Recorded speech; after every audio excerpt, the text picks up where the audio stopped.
가능했던 배경, 이런 주제로 말씀드릴까 합니다. 이 말은 뭐냐면 조국이라는 사람이 어떻게 법무부 장관이 될 수 있었느냐, 그 배경은 뭐냐, 이걸 한번 같이 생각해보자, 이런 의미입니다. 혁명가들은 되게 이상주의자들이죠. 이상주의자가 아니면 혁명가가 되기 어렵죠. 예. 이제 그러니까 늘 혁명을 꿈꾸고, 그래서 현실에 대들고 하는 겁니다. 혁명은 아주 간략히 말하자면 집권 세력의 사건적 교체, 뭐 이렇게 말할 수가 있겠습니다. 노무현 전 대통령이 강조했던 바도 그거죠. 노 전 대통령은 자신의 당선이 시민혁명의 결과다, 이렇게 주장하고 또 그렇게 믿었던 대통령입니다.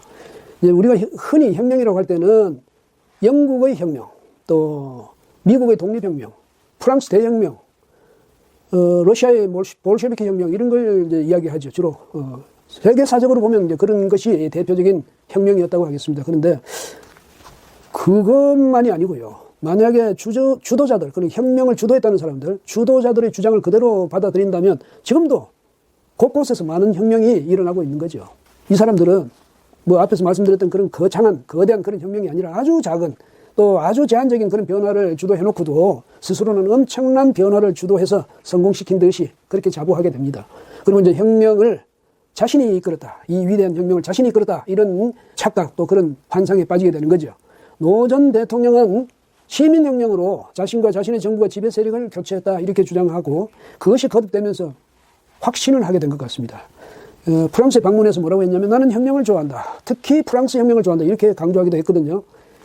노 전 대통령의 경우 이미 선거운동 때 공약을 뭐를 했냐면 신행정수도 건설하겠다, 이런 공약을 했습니다. 그러니까 도읍을 옮기겠다, 그런 공약이었죠. 예, 물론 이제 명분은 뭐 수도권 과밀화 해소하고 지역 균형 발전을 기한다, 이런 명분을 내걸었습니다만은 당선하고 난 뒤에 말이 달라졌거든요. 어떻게 달라졌냐? 역사책, 소설책을 보면 수도 이전은 그 사회 지배 권력의 향배에 관한 문제였다. 구 세력의 뿌리를 떠나서 새 세력이 국가를 지배하기 위한 털을 잡기 위해서 천도가 필요했다, 뭐 이렇게 말하기 시작했습니다. 왕조 시대의 논리를 그냥 갖고 들어온 거죠. 말하자면 우리가 혁명을 통해서 정권을 잡았으니까 이제는 과거와 구시대와 앙샹레진과 완전히 이제 결별해야 된다. 그러려면 도읍을 옮겨야 된다, 뭐 이런 이야기 아니었겠습니까? 이런 노무현 전 대통령의 혁명 콤플렉스가 문재인 대통령에게 이어진 것 같습니다. 문 대통령 뭐라고 했습니까? 촛불혁명을 말했죠. 자신과 자신의 정권은 촛불혁명의 결과다, 이렇게 주장해 오지 않았습니까? 그러니까 어떻게 해야 되겠습니까? 구시대와 완벽한 그런 결별이 필요했죠. 그러자고 집권하자마자 적폐 청산 운동을 벌이지 않았습니까? 그뿐이 아니고 이제는 이 국가 이 헌정 구조 자체를 바꿔야 된다. 그래서 개헌을 서둘러서 시도했고요. 재임 중에 무슨 대통령이요, 그때 박근혜 전 대통령이었죠. 무슨 뭐 국정농단인가는 이상한 그런 프레임에 갇혀서 자리에서 밀려났고 그 정권을 붕괴했죠. 그래서 이제 그런 뜻에서 보면, 뭐 그런 점에서 보면 이게 대격변, 대정변이었으니까 엄청스러운 변화라는 뜻에서 혁명, 이렇게 말할 수도 있습니다만은, 근데 이제 문 대통령의 집권 과정 자체가 혁명적이지를 못했죠. 뭐냐면 헌정 절차에 따라서, 헌법이 정한 절차에 따라서 투표를 해가지고 당선돼서 대통령이 된 겁니다. 그것도 41%밖에 득표를 못했죠. 근데 왜 촛불혁명이라고 주장함에도 불구하고 혁명적이지 못했느냐면 그 촛불혁명이란 것의 동력이 혁명을 뒷받침해줄 만하지 못했기 때문에 그런 겁니다. 그런데 이제 바로 그런 것 때문에 컴플렉스가 더 심화됐을 수가 있죠. 그래서 개헌을 서둘렀는데, 이제 종전의 개헌론은 주로 어디에 초점이 맞춰졌냐면 대통령 5년 단임제의 폐해, 또 제왕적 대통령제의 폐해, 이것을 이제 뭐 개선하거나 크게 완화시키는 그런 방안을 모색하는데 그 초점이 맞춰졌다면, 문재인 대통령의 개헌안은요, 정치, 경제, 사회, 여하튼 사회 전 부문에 걸쳐서 전면적인 그런 변화, 이걸 추구하는 개헌안이었습니다. 완전히 바꾸겠다는 것이었죠. 아마 그 야당 의석이 개헌 저지선 아래로 떨어져 있었다면 문 대통령은 재헌을 하려고 했을 겁니다. 뿐만 아니고요, 김정은에 대해서 너무 과도하게 친애를 표시하지 않았습니까? 거기다가 남북 화해, 이것에 지나치게 집착하는 모습을 보였고, 또 북한 비핵화 협상에 자신의 역할을 찾기 위해서, 역할을 만들기 위해서 아주 안간힘을 쓰는 그런 모습을 보였죠.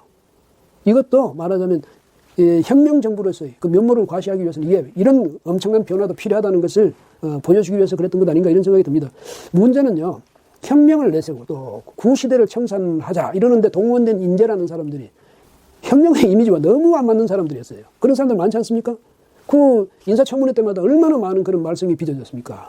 그런데 이런 사람들이 혁명하고는 전혀 상관도 없을 것 같은 사람들이 권력 주변을 감싸고 있으니까 국민들이 감정이 안 날 수가 없죠.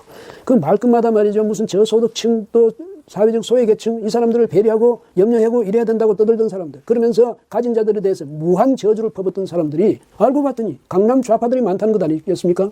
그러면서 미안해하는 빚도 없죠. 뭐 부끄러워하는 빚도 없고. 그래 나 강남 좌파도 어쩔래. 이런 시간입니까? 예. 게다가 이런 이제 현상을 보이니까 국민들은 더 실망하고 더 붕괴하기 마련이죠. 이런 현상과 관련해서 이제 생각나는 것이 영국의 사학자 크레인 브린턴이 이 혁명의 해부라는 책에서 한 말입니다. 이 혁명의 해부라는 책은 이건 이제 1930년대 출간된 것인데요. 여기 보면 하나의 혁명을 수행하기 위해서는 하나의 세계를 만드는 일과 거의 맞먹을 정도의 여러 종류의 인간이 필요하다는 사실이 명백해졌다. 전술한 혁명은 그러니까 뭐 역사적인 여러 혁명들 특히 그 위기의 단계에 있어서는 정상적이고 건전한 사회에서라면 고관 현직은 물론이요. 그 어떤 책임 있는 자리, 뭐 작은 자리라도 책임 있는 자리, 그런 자리에 마저 오를 수 없었을 사람들을 그런 지위로 밀어 올렸던 듯하다. 특히 대혁명의 경우 위기의 단계에는 보통의 경우라면 가지지 못할 권력의 자리를 이상주의자들에게 부여하는 듯이 보인다. 이렇게 말했습니다. 이걸 가지고 이제 CJ 프레드릭 미국의 정치학자죠. 이 사람은 자신이 그 정치 사상 입문 이런 자신의 저서에서 이렇게 보완해서 설명합니다. 뭐냐면 다른 정치 조직과 마찬가지로 혁명은 모든 종류의 사람들을 필요로 한다고 크레인 브린턴은 지적했다. 현명한 사람도 필요하고 우둔한 사람도 필요하며 영웅과 순교자와 또 사기꾼도 필요하다. 혁명에는 모든 종류의 사람들이 관련되고 있다. 물론 이러한 것이 정부와 정치의 전형적인 문제점이라 할 수 있다. 이런 말을 했습니다. 근데 뭐 이 정치라는 게 본래 그렇다 하더라도 혁명이라는 게 어떤 양상으로 전개되는 것인지 짐작할 수 있지 않습니까? 조국 전 장관을 비롯해서 우리가 익히 잘 아는 문재인의 사람들 가운데 어떻게 저런 사람들이 행사하고 있나 하는 그런 궁금증을 늘 가져왔죠. 문재인 정부 또 더불어민주당 그리고 적극적인 지지자들 그러니까 이른바 문파들 이런 사람들 가운데서도 내로라는 사람들 이런 사람들의 행태가 어떻게 저 모양이냐 이런 실망감을 늘 갖지 않았습니까? 물론 뭐 그들이 전부 그렇다고는 하지는 않지만은 정말 그중에 상당수가요. 참으로 기괴한 그런 행동을, 그런 행태를 보이는 사람이 없지 않습니다. 이렇게 되면 이제, 조국 장관 같은 사람이 등장할 수 있었다. 그 배경에 대해서 슬슬 뭐 의심이 좀 풀리는 것 같기도 합니다. 궁금증이. 왜냐면, 혁명을 주도한다. 그 세력들 안에는 이런, 다양한 그런 사람들이 다 포함되어 있다. 그리고 다중인격자도 많다. 이걸 이제, 오늘 8일이죠. 오늘 임명하지 않을까 이렇게 예상을 많이 했었는데 뭐 지명이든 철회든 지금 아무것도 안 하고 있습니다. 지금까지 청와대 입장을 보면 임명을 하겠다라는 그런 강경한 입장이었죠. 그래서 청문회가 끝나자 뭐 모든 의혹이 해소됐다며 뭐 정신정리하면서 임명할 것처럼 했었는데 아직 임명을 하지 않고 있습니다. 내일 뭐 임명이든 철회든 할 것 같은데요. 그럼 청와대가 임명을 아직 못하고 있는 이유에 대해서 뭐 잠깐 말씀을 드리겠습니다. 우선 청와대에서는 몇 가지 경우의 수를 두고 고심을 하는 것 같습니다. 먼저 임명을 했을 때 어떤 논리가 성립하는지 한번 보겠습니다. 임명을 하게 되면 검찰을 지휘해야 할 법무부 장관이 가족들이 수사를 받을 뿐만 아니라 법무부 장관 본인도 수사를 받게 된다면 과연 검찰의 중립적인 수사가 가능하겠느냐, 즉 검찰의 중립이 가능하냐라는 비판에 직면하게 됩니다.